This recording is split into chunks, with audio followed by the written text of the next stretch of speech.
The flight control system, powered by the three hydraulic supplies, consists of primary and secondary flight controls which allow you to control the aircraft safely. Your primary flight controls include the following surfaces which can be monitored on the ECAM flight control page. The 5 outboard spoilers on each wing, spoilers 3 to 7, 2 ailerons, 2 elevators hinged on a trimmable horizontal stabilizer, stab, and a rudder. The rudder is also used for Dutch roll damping, turn coordination, and autopilot assistance with engine failure. These will be covered in more detail in ATA Chapter 22, Autoflight System. Secondary flight control functions that can also be monitored on the ECAM flight control page include the speed brake function, which uses spoilers 1 to 4 on each wing, and the ground spoilers function, which uses all 7 spoilers on each wing.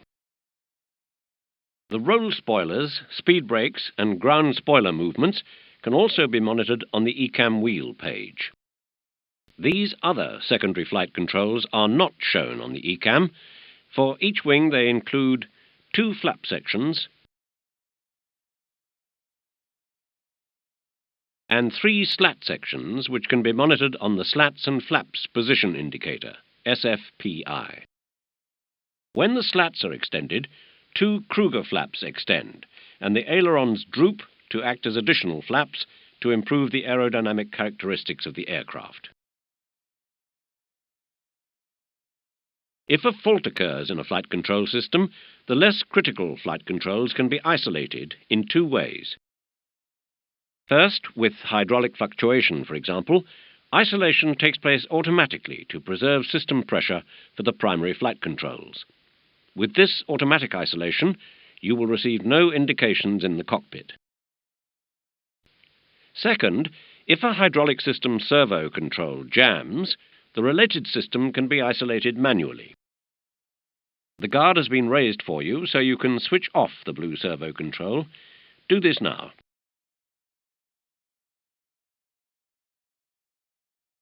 This action allows the main flight controls to be operated by the other hydraulic systems. Redundancy for the flight controls is provided by the 3 independent hydraulic systems we discussed in an earlier topic.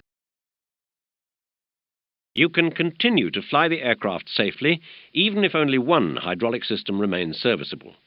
These flight control power supplies are looked at in more detail in the next lesson. Before we move on, let's answer some questions.